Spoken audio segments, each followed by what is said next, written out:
مسرا و اخفا، تم بلند آواز سے کہو یا نہ کہو، وہ اللہ تعالیٰ پشیدہ سے پشیدہ چیز کو جانتا ہے۔ اور جگہ ہے اللہ یسجدوا، الآخر آیا، کیوں یہ لوگ اس خدا کو سجدہ نہیں کرتے جو آسمان اور زمینوں کی چھپی چیزوں کو نکالتا ہے اور جو تمہاری پوشیدگی اور ظاہر کو جانتا ہے۔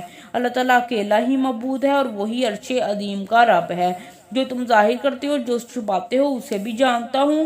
مطلب یہ ہے کہ ابلیس کے دل میں جو تکبر اور غرور تھا اسے میں جانتا تھا۔ فرشتوں کا قول کہ زمین میں اسے کیوں پیدا کرتا ہے جو فساد کرے اور خون بہائے، تو یہ تو وہ قول تھا جسے انہوں نے ظاہر کیا تھا، اور جو چھپایا تھا وہ یہ تھا جو ابلیس کے دل میں غرور اور تکبر تھا۔ ابن عباس رضی اللہ عنہ، ابن مسعود رضی اللہ عنہ اور بعض اور صحابہ رضی اللہ عنہ اور سعد بن جبیر رحمۃ اللہ علیہ، مجاہد رحمۃ اللہ علیہ، سعدی رحمۃ اللہ علیہ، ضحاک رحمۃ اللہ علیہ اور سوری رحمۃ اللہ علیہ کا یہی قول ہے۔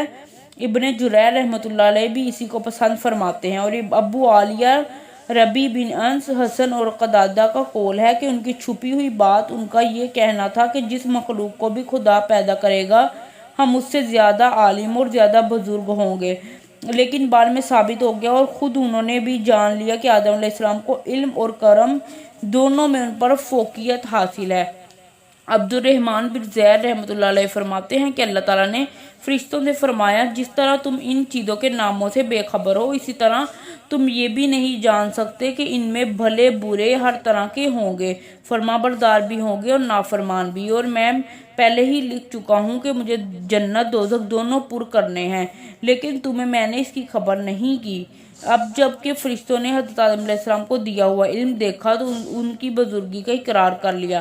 ابن جریر رحمۃ اللہ علیہ فرماتے ہیں سب سے اولا قول حضرت ابن عباس رضی اللہ عنہ کا ہے کہ آسمان و زمین کے غیب کا علم تمہارے ظاہر باطن کا علم مجھے ہے۔ ان کے ظاہری قول کو اور ابلیس کے باطنی عجب و غرور کو بھی خدا جانتا تھا۔